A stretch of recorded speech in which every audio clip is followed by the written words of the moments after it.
looking back now, I think that, I'm so glad that I sort of took that opportunity and made full use of it, because I think that as a, PR professional or comms professional, a lot of times you have to be speaking at events, you have to be leading media roundtables, and I think just being comfortable in that, and speaking to a group of people is also a very important skill. So, yeah, that's it from me. Wow, nice. Thanks for sharing, Grace. But I particularly like the part where you go into the unknown, right, and then you end up doing it for 4 years. That's Exactly. a wonderful story. Thank you. Exactly.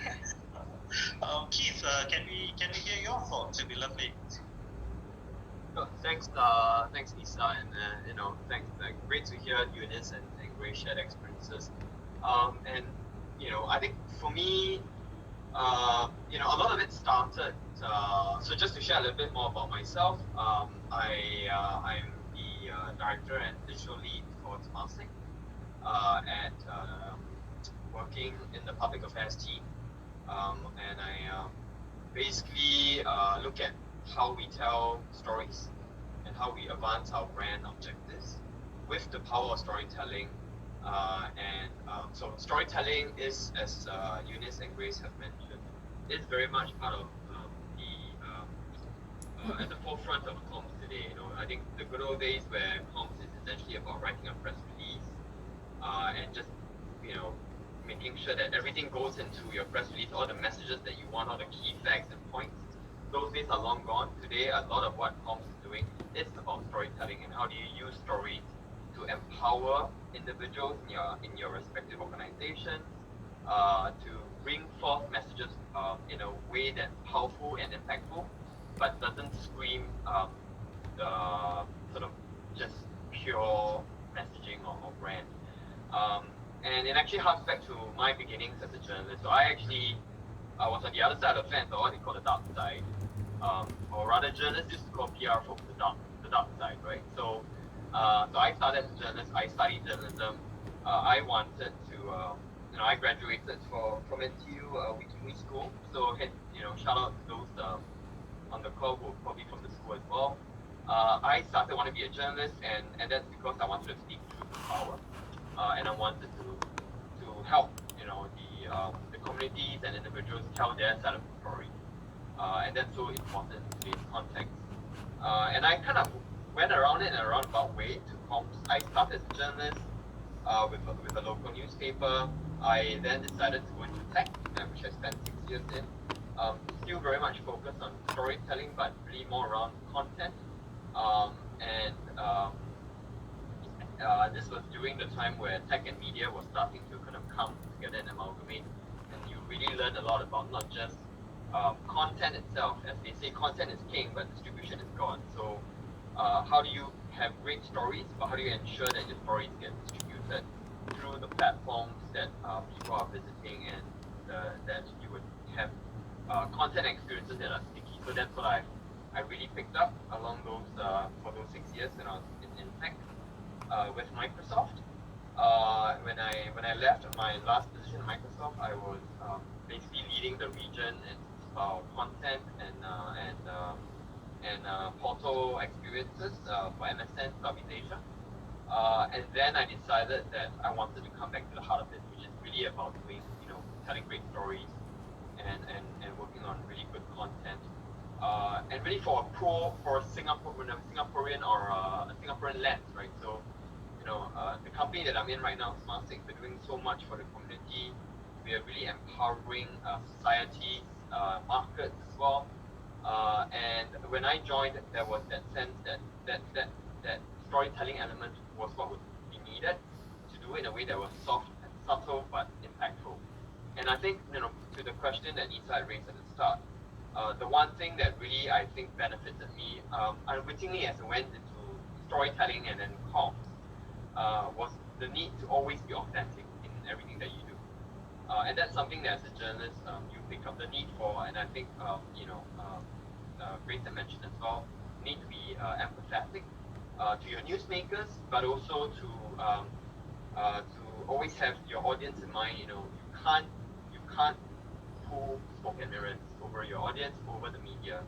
how do you convey your messages in a way that's relatable but ultimately authentic?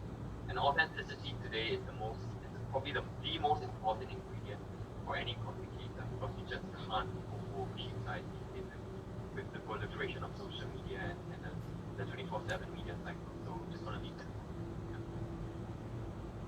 Nice. Thank you, Keith.